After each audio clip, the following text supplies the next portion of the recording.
Hi everybody, hope you're having an awesome day. I know I am. So today's a day that I thought I would just take and talk a little bit into the camera and just talk a little bit about a subject that's important to me. I think it's important to anybody that's over the age of 40, and that's really is supplements. Now I'm going to tell you a little bit about some of the supplements that I take. I'm going to talk about the top 6 supplements that I take. These are the 6 that I take every day, religiously, no matter what.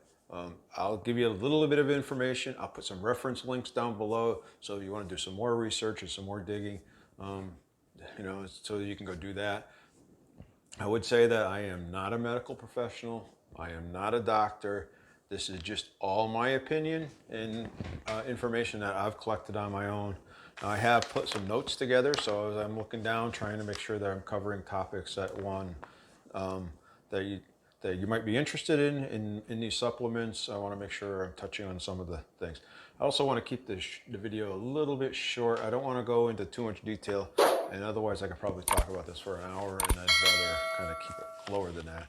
Kind of wish I had a whiteboard behind me or something else that I could draw on or something like that and write on, or have it written on already for us so we kind of go through it. It would be kind of cool, but I don't do that, so I'm going to do it this way. So the first one I'm going to talk about is something that we've kind of covered already a little bit. We've talked about it when I made my bulletproof coffee. And if you haven't seen that video, go back and take a look at that video, how to make a bulletproof coffee. And that's really collagen, right? So collagen is something that you should be taking. You know, it's the most abundant protein in your body, right? So it's one of the number one things. It's in your skin, it's in your bones, it's in your muscles, it's in your cartilage. It's all over your body, right? So it's the most abundant protein in your body. So really, right, it also is all part of the connective tissues that make up almost all of your body parts. So collagen is really important to you, right? So it covers tendons, ligaments, skin, muscle. Like I say, it's everywhere. So it covers all that stuff, right? So why do you want to take it? Well, part of it is that it really does improve the health of your skin. It really makes the skin stronger. It also helps it make it more elastic.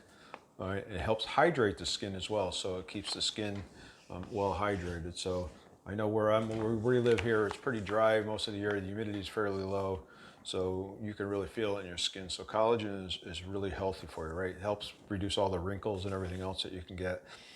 Right, so helps promote collagen really helps promote the other proteins in your skin as well too, right? So again, for elastin and for how do I say this? Fibrillin. So it makes it so that it is just firmer skin. So it really helps with that stuff. So as you're losing weight, you kind of have to do some of that too, to make sure that your skin helps continue to stay firm and hopefully gets more elastin, right? It's a major ingredient in collagen, right? I mean, in cartilage, right? So as you go forward in the cartilage, it's in between your bones, which leads to a lot of joint pains. As you get older, your body produces less and less of it. So as you're running and you're working out, you start getting those aches and pains in your knees and your elbows, your shoulders, your back. And that's all because of collagen is starting to wear out, right? So the cartilage, is starting to wear out. So the collagen actually helps reduce that, right? So it can reduce if you're taking it. And I know there's several studies, and if you look at the link down below that I'm going to provide, there are several studies in there that will talk about how if you take it and you take it every day, and it can really, really help with your aches and pains in your body, right? So I would really take a look at it, right? And also, as you get older, right? So as you start losing more protein, you start losing the collagen in your body. You also start losing some of your bone mass. So you get, what they call fragile bones, or you start getting a degenerized bones. So collagen can actually help reverse that. So it can help you maintain your bone mass, sometimes even make it bigger or better, so that you have better bone mass as you get older instead of less and less, right? So that's kind of what we want to do, right? You want to stay as healthy as long as you can, so you go into those golden years, so that you're able to do the things you want to do, right? right? So it really helps that bone so that you don't get those osteoporosis and really, bone breakdown like that. So it will really help with a lot of that stuff. So it actually has been studies shown that it actually helps increase bone mass in women. And actually they did a study, and like I said, it's in that link down below, where actually did a study with women, and they actually increased their bone mass by 7%. So by taking collagen, so it also boosts your muscles, right? So and there's been several studies on that as well. So kind of it's a really good idea to take it. I take it every day. I know my wife takes it every day. So it's a really, really good idea to take it. Now, I will tell you, collagen comes in many different forms. You'll see a lot of ones out there with different types in them. There is about 10 different types of collagens. So I would look at the different types of collagens. I would get one that has multiple types mixed together. Primarily, the real important ones would be 1 and 3. I know there's some out there that are 1, 3, and 5. So I would really take a look at them. And like I said, the important ones for me, the one I take has 1 and 3 in it. So that's the one that seems to do really well for me. I know my nails grow really well. My skin seems to be pretty good for my age. And it really makes me feel good. So I would go definitely look at that. So again, I'm going to put all this information down below. I will put some links in if you want to go look at the collagen that I take. I'll put a link into it down below that I buy it off of Amazon, as well as some of the other supplements I'm going to talk. So now, along with the collagen, I would talk about vitamin C, because collagen to work really needs vitamin C.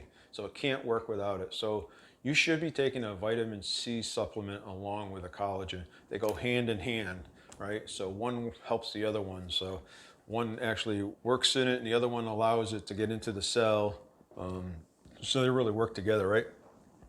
It really helps the blood vessels, muscle tissues, and all that stuff as well, and allows the collagen to get into those areas. So one doesn't really work well without the other in this sense. So they work really well as a team. So if you're taking collagen, I would look at taking a vitamin C supplement as well. So I would just be cautious about the size and the that you're taking, because if you take too much of a vitamin C supplement, it can make you have an upset stomach. So it's good to just take a moderate one that is your daily quantities. You can also get it from fruits and vegetables as well. I guess the bad thing is if you're doing keto that you're probably not eating a lot of oranges or anything else. But I will tell you that raspberries and black raspberries are very, very, very high in vitamin C. So they're really good. So I do eat either raspberries, blueberries, or strawberries almost on a daily basis. Generally, after I have my dinner, I'll take 3 ounces of berries and I'll eat them as well. So that will help with me with my nutrition. So, but one of the things about vitamin C is that it can't be produced naturally. It's not in your body, and your body can't produce it like some of the other vitamins. So therefore, you have to either eat it, ingest it somehow, or take a supplement or something else. So you really got to look at that. So it really helps, like I say, how it really helps to form blood vessels, skin, and as well as bone. So it works really, really well with that. Like I say, it complements the collagen. They work as a team there. Help reduce some of your stress too, and it'll actually help you improve your sleep. So you'll see a couple of these things. We'll talk about that stuff. Really improving your sleep is a big deal because of the fact that's when your body is healing itself the most and rebuilding itself as much. It'll also help to detox the body and flush some of the bad stuff out of you. So it's really worth taking. It helps improve your blood sugar as well. So I'm looking down here at my notes, what the topic. So it does help improve your sugar levels and maintaining it. It's also associated to improve your heart disease. It's all in gallbladder disease, as well as cancer and even osteoporosis. Again, because it helps promote the collagen. So it helps all those areas that as you get older, they start getting a little more deficient in. As well as if you're building muscle or anything else, it's also good for that right now. So everybody always says you got to take vitamin C because it boosts your immune system. So, and it really does. So that's what I would talk about a little bit. So really think about if you're taking one, take the other one. Like again, I would be cautious about taking too big of a dose. Like I said, your body can't retain it, so you're going to just flush it out anyway. But it could cause you an upset stomach. So just be careful on the size and the dosage that you take. Now, if you like this and you think the content is good, you'd like to hear more stuff like this, please subscribe down below. Just click on the subscription button. Also, give it a thumbs up. So if you'd like me to do more of these, all right, I'd really appreciate it. Hit that little bell icon so that you get notification of when new videos come out.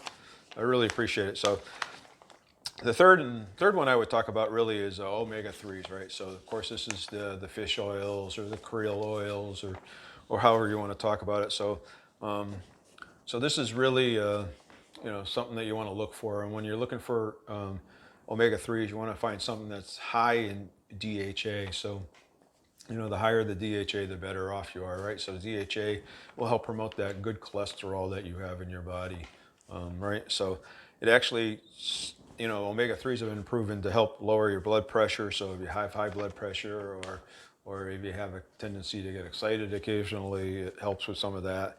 It will reduce some of the triglycerides in your body as well, right? And it helps slow the development of plaque in your arteries too. So that means, less chance of heart attacks, less chance of strokes, all kinds of stuff like that. So if your arteries are staying clear, then, you're healthier, right? So, it helps with the blood flow and helps with a normal rhythm of your heart and helps to correct abnormalities in your heart. Right? So, boy, that's a tough one. It lessens, like I say, it lessens your chances of having a sudden heart attack or death from heart disease. So omega-3s are actually really, really good. You want to keep your omega-3s fairly high. And I will tell you that in today's American diet, with all the things that we eat, a lot of the grain-fed foods and a lot of the sugars and everything else, a lot of the foods that are cheap actually are very, very high in omega-6s.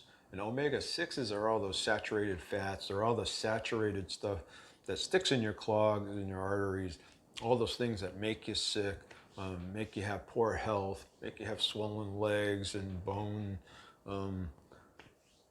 aches and pains and stuff like that. So again, by taking that and actually doing that, you can actually do it. So some of the side effects, I will say, just so that if you're taking omega-3s, there is some side effects. There could be, people complain about how their breath smells like fish, right? So, that fishy smell. So, and also it's something that can give some people stomach aches. Some people even complain about, loose stools or nausea. Again, I would just say that, you can get most of this stuff from your diet. So if you're eating foods that are high in omega-3s, the salmon, the sardines, those type of things that are really high in omega-3s.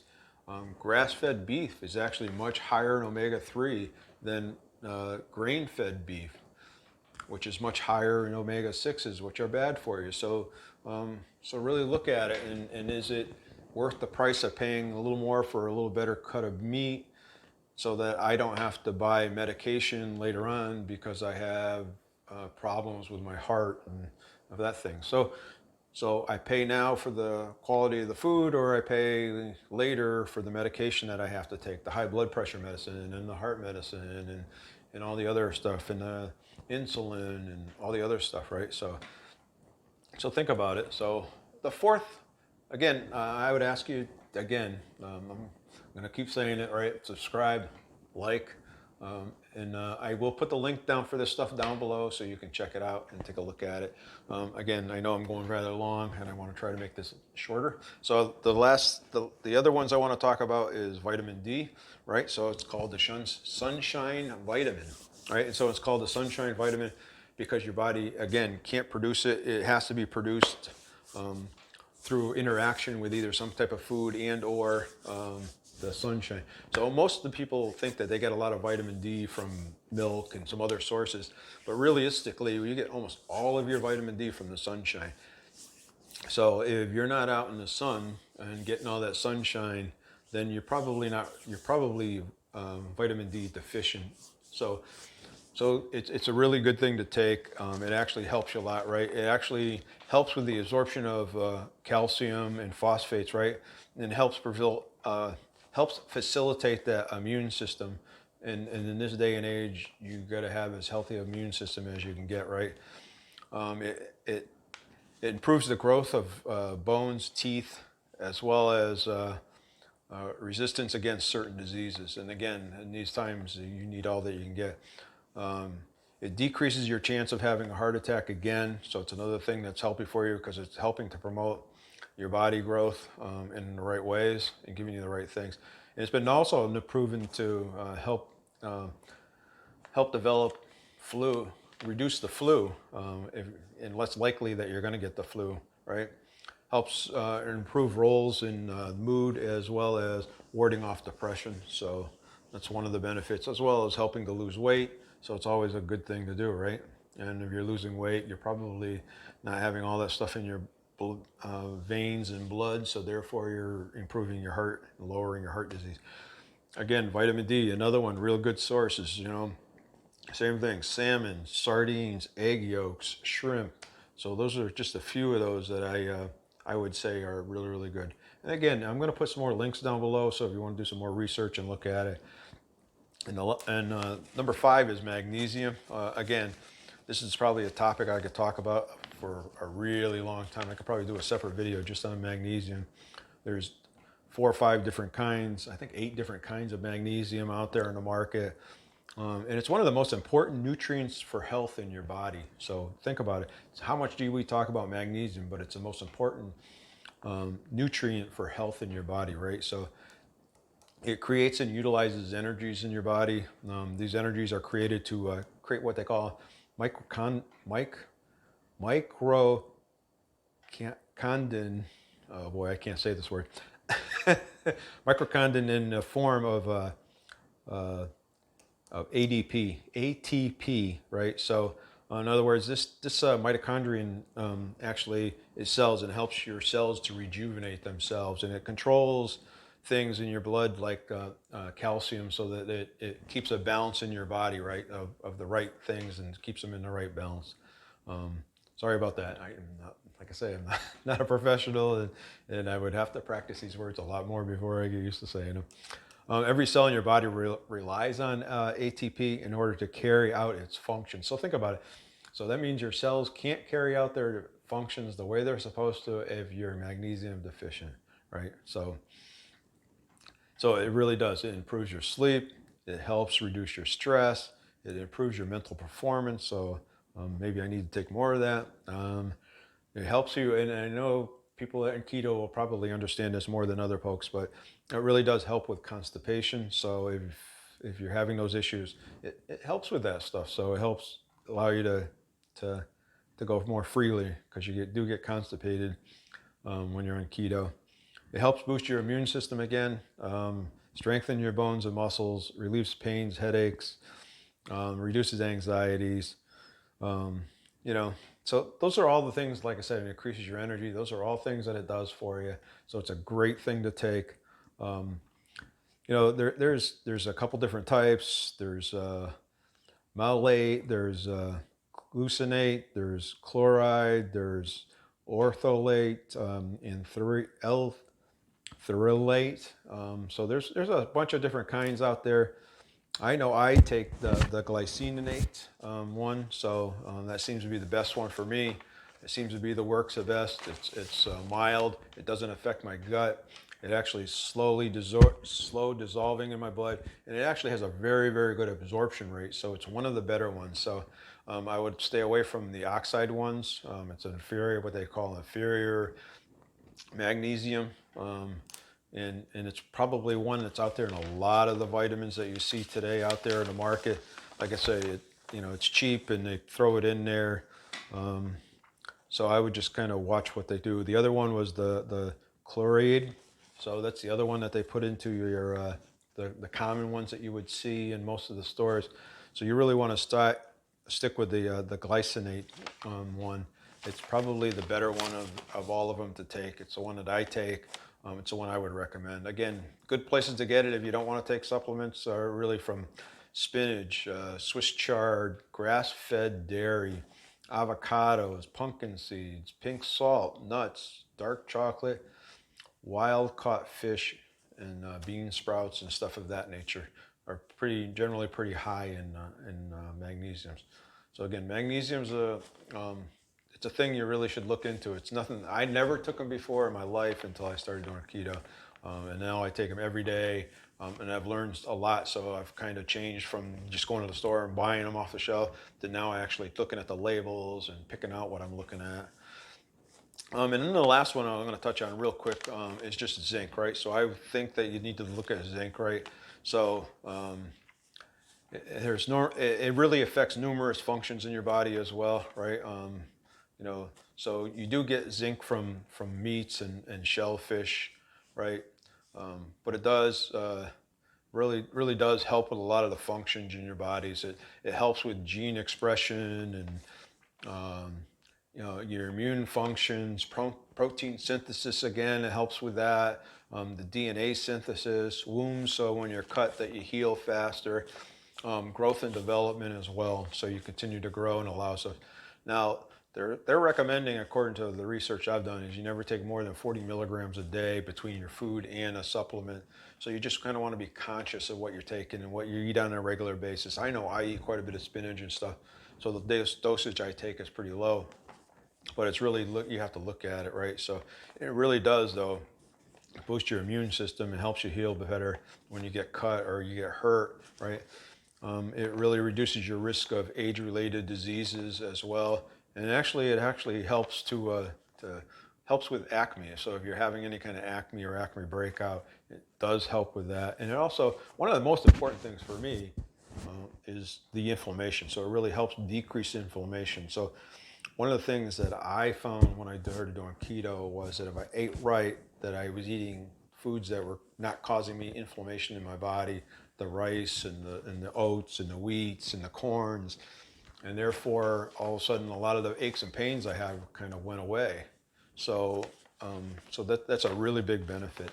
Again, if you like this kind of content, subscribe, like, and let me know what you think. What kind of supplements do you take? Comment below.